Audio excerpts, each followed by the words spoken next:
1 of 500. This specific paint color, 1/30. Kenneth Murray Sr. and my name is Kenneth Murray Jr. Yeah. So like we thought we could like get by with that. Try to finesse the DMV.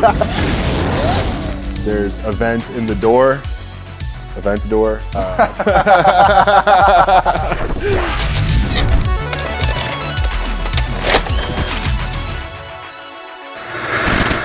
I'm sitting here with 2020 first round pick for the LA Chargers and new linebacker for the Tennessee Titans, Kenneth Murray. Give it up for Kenneth.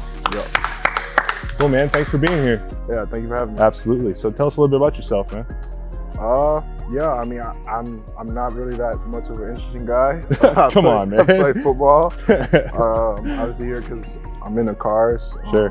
Yeah, I mean, I'm just a guy trying to take life in one day at a time. For sure, and just man. enjoy myself. Texas guy originally, though, right? Yeah. From so, like where? Like Houston, outside of Houston? Yeah. So I grew up in Houston, and then probably like 3rd, 4th grade, moved to Missouri City, and then that's where like I kind of went to like middle school, high school, Okay. did those things, and was pretty much there for the rest. I mean, my family still lives there to this day. Cool. If we're gonna talk about car culture in Houston a little bit, Yeah. I gotta ask about like slabs. I'm not a fan. Okay. But it's definitely a thing. It's a thing? Yeah, I it's found definitely out a thing. I found out it's a Houston thing. That's It why I wanted to is. ask. It's like Houston's car culture is definitely like very, very unique. Yeah. So how did you get into cars then? You mentioned when you were first starting to get into cars. Yeah. Like, what started it for you? So I think for me, like, you know, growing up, I was really big into like Hot Wheels and like stuff like that. I always had like the toy cars and different things like that. And I kind of always had like a thing for like cars and doing things like that. But I feel like for me, like it was just such an emphasis on like being good at my sport. Yeah. Especially like when I got to like high school and stuff like that, that like it was just like all I did was like sport, football.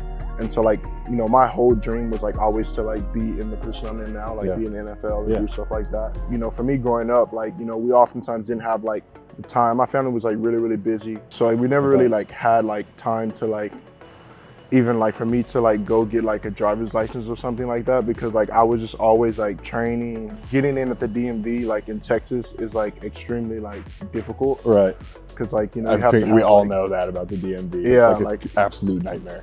I remember like one time, because I had like early enrolled into college, so I remember like it was like probably like a day before I was supposed to leave for college. I kind of like woke up like extremely early, like 3 a.m. in the morning, because like at the DMV they only have like 10 like walk-in slots. Sure. And so we woke up at like extremely early to like get one of the walk-in slots so I can take my test and get my license, and then we'll figure out like the whole car situation after that. And so I did that, you know, secured a spot, and like thought everything was like great and good. And so like we get to like finally like the clerk's desk, and like we're going through all my stuff, and like, she's like, oh, like your insurance doesn't match like your name or blah, blah, blah. Yeah. So like it ended up becoming like this like little like minute thing that ended up derailing me from like. But what was it though? Well, my dad's name is like Kenneth Murray Sr. and my name is Kenneth Murray Jr. Yeah. So like we thought we could like get by with that. Try to finesse the DMV. We tried to finesse the DMV for a driver's license. Yeah, so we thought we could Senior. like get by and like get me in on a test. Yeah. And so like that ended up just not working. So I ended up going to school like the next day, early enrolled as a. So you, yeah. this was the day before you went. This was the day before. Went to Oklahoma. Yeah. You know, my first 2 years, I was just like always like asking people for rides. Like my roommate was like always like, I was always like taking his truck, and like very capable driver. Sure. But just hadn't had the license part yet. And so I went for a day, aced the test. Nice. Got the license. I just remember like after that day, like I was like, dog, like this is like probably like one of the best days of my life, because like I finally like have like my license or whatever. And so I remember talking to my pops, and he giving me like the option to like pick the car that I wanted. Okay. So he gave me like 3 different cars, and he Okay. was like, yo, like you can pick the. This is for the first car. Yeah, this is my first car. He's like, you can pick whichever car like of these 3 that like you would want. It was like a couple of different cars. I was trying to convince him to like, yo, like this looks kind of nice, and he was just like, that's a little too nice. Yeah. And so like we ended up like getting like a deal. I think from one of his friends, like he got like a deal on like a BMW. Like it was like an 03 28i. Pretty cool first car. Very cool. Yeah, very good. So, Yeah, like, okay, and, like, very cool. Yeah, and so like the car like originally had like these like silver wheels, and I wasn't really like very like, bro, I like was like trying to figure out like how could I like paint these wheels like fast to like make them black. Like drove it back from Dallas all the way to Oklahoma to like my apartment at the time. So for 2 or 3 hours, bro, like I was literally like turning these silver wheels into black wheels. Like that's like literally. Where'd you do that? Like outside? Outside of my apartment. Literally, like, as soon as I parked the car, I had like all the stuff set out. Yeah. And I was like putting it on, like covering up the brakes. No, I covered up the brakes with like trash bags, and I just started like painting. Spraying. If you got your license when you were 20. Yeah. And you were drafted when you were 21. Yeah. So your first car might have been, or your second car after the BMW was probably like a big boy purchase. It was. Was it not? Yeah. What was it? All right, so my first purchase, which was probably like the most stupidest purchase I've had. Okay. I got a Hellcat, and so like. What kind? A red eye. Nice. It was like a good like intro, Mm-hmm. but I always say like it was like the stupidest purchase I've made as far as cars, because like it's the only car that I've ever lost money on. That's what I was gonna ask. Yeah. Why was it so dumb? Yeah, I mean that was like a good learning experience. Sure. And then probably like 3-4 months after that, I bought the Mustang. So you went from a Hellcat red eye to a GT 350R stick shift. Yeah. And I had both of them at the same time. Really? Yeah.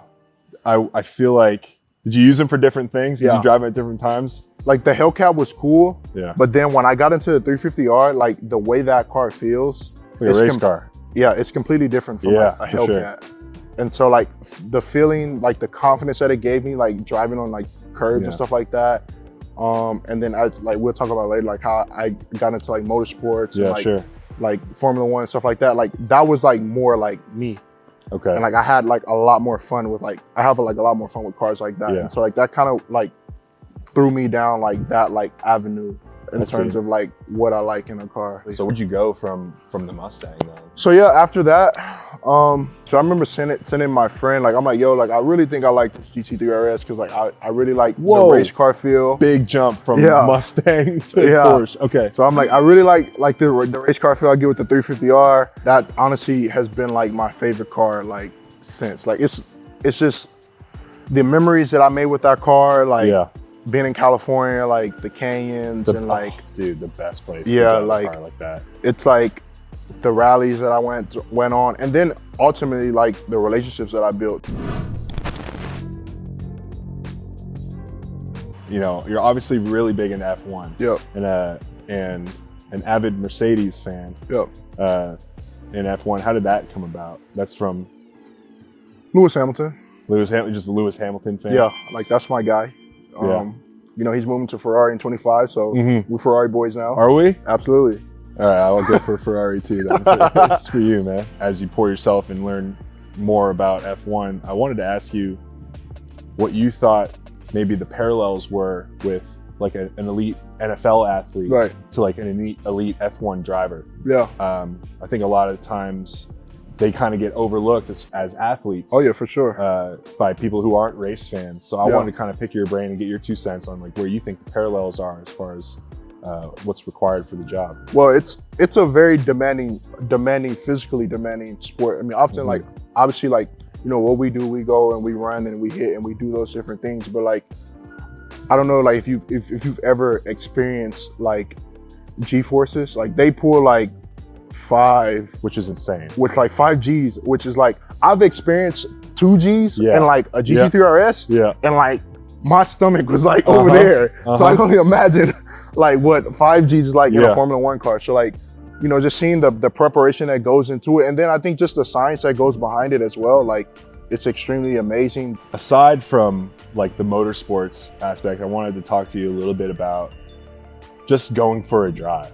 No, I think that's extremely important. And I think for me, like that's something that like is essential. And I feel like at times, like I kind of like lose that because like you get so caught up in like going. Like even today, like when I was driving over here and like driving the car, like I just feel like I kind of forgot like that feeling that like that car gave me and like being in it and like just how much it just frees your mind. And so I think for me, like like it's something that's essential. Like I do it all the time in like Nashville. Like I have like my other Porsche out there that like, and then the roads out there are like impeccable. Yeah. And so like just being able to just go out somewhere like in your car, wherever it is, and just be just free.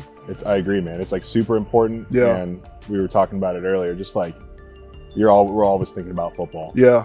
And you talk about your dedication and commitment to football growing up. Yeah. Where you didn't get your license until you were 20. To have an outlet like that is like super important. For sure. I want to pick your brain on that. I appreciate it. What did you bring in today, by the way? Yeah. I mean, I brung my SV Roadster, Lamborghini SV Roadster. Let's go check it out. Yeah, absolutely.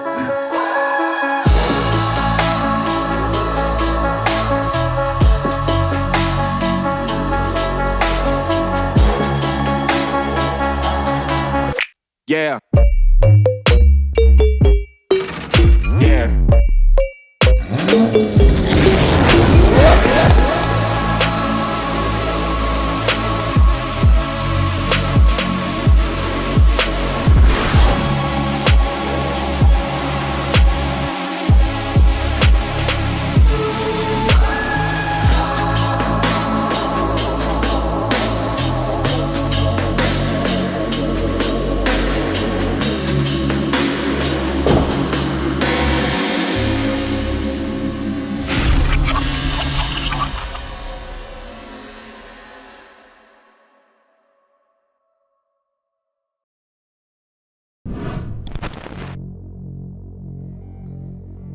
I am super excited about what I'm standing in front of right now. In fact, I don't like having my back to it. Tell us what we're about to talk to you about, man. This is exciting. So it's the SV Roadster, 1 of 500. In this specific paint color, it's 1 of like 30. Talk to us a little about these wheels. Yeah, so they're AL13s. Just the way the roof flows with the for Roadster, because the roof comes off of the Roadster. Absolutely. It's not a convertible. Yeah. It's a Lamborghini, man. Yeah. Come on, man. Obviously, there's a vent in the door. Yep. Aventador. Come on, man. Oh, that's You ever heard that? No, they got the vent in the door, man. Yeah, That's why they called it that. I have a custom exhaust. It's basically a full straight pipe, but it has some secret sauce to it that gives it the high pitch, that Italian pitch. Yeah, there you go. Yeah, it has that. It has Novatech springs on it, so it's actually lowered. Yeah, and you can see them right through the back, which is awesome. I love, dude, the rear of the SV is insane. The way the wing flows through. Yeah, it's like a super the rear. clean, like sleek. It's classic. Sleek spec. It's so classic. The quad exhaust down the middle. We got to take a look inside of it, because when you popped the door earlier, the inside of the door is great. It's like it's a race car. Dude. Yeah, for sure. Let's pop this. Yeah, so it's all carbon. Yeah.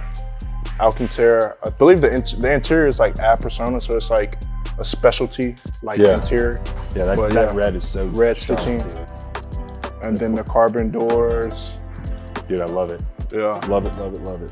All right, we just took a look at Kenneth's sweet Aventador SV, very tasteful mods. Love what it did with it. Now we're gonna go find out what's next for his garage. So check it out. Yep.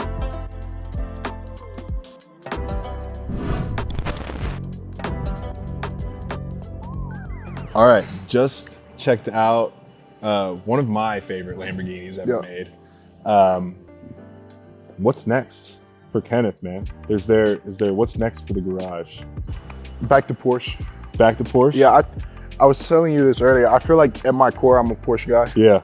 I feel like that's the trend for. Yeah. And I'm not saying it's a trend for you, but like Porsche's hot right now, dude. Yeah. Yeah.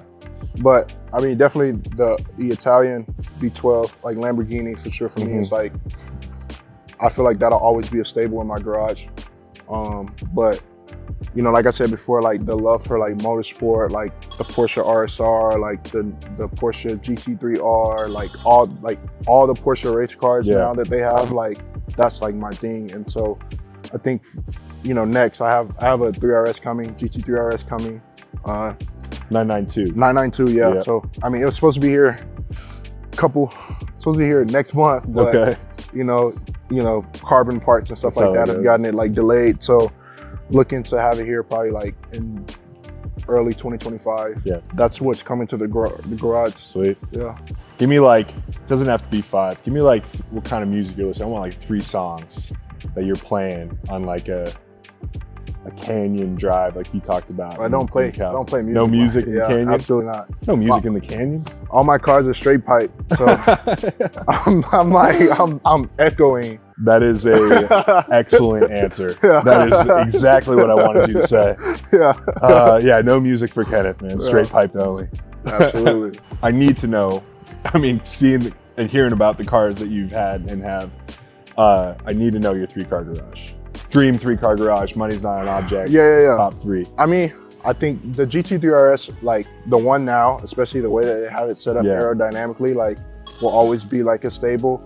I think that's that one. And then I'd probably trade the Aventador SV for the Murcielago SV, because like that's just like It's all time, dude. oh man, like a Mercy screaming. Oh, Just there's nothing like it, dude. nothing like it. There's nothing like it. Yeah, and then I have an air-cooled Porsche right now. I would like a 993 like roof. Oh man, So like, there's one around here in Dallas. And I'll Yeah. show you photos of it later. It's insane. They're Yeah. crazy, and the attention to detail. so like, I just think like those 3 are like kind of like my staples. Like, I'm not really like one of those people that need, like, I don't per se want like a bunch of different cars or like 20, 30, like I don't really have like this long list. So I don't really have like an interest to like go into like the hypercar, like, or like all these different things. Like if I have like my V12 Lamborghini and then I have like my track toy and the GT3 RS, and then I can get me a nice little air cool that I can just cruise around in, Yeah. I'm good. All right, well that's the show then. Yep. I appreciate you coming in. We do have a gift for you here. Oh. It is a official Autofiles crew Oh t-shirt. yeah, I'll rock this, bro. And it's got my dream car on the back there, the 2005 Ford GT. Heck yeah. I appreciate you coming in, man. We appreciate you. Thank you for sharing your story Absolutely. with us, I dude. appreciate it. Talking for a little bit. Yeah. Give it up for Kenneth. Thank you. Appreciate you, man. My God, I appreciate it. All right. There's an athlete you want to see on the show, tag them in the comments, and we'll see you next time.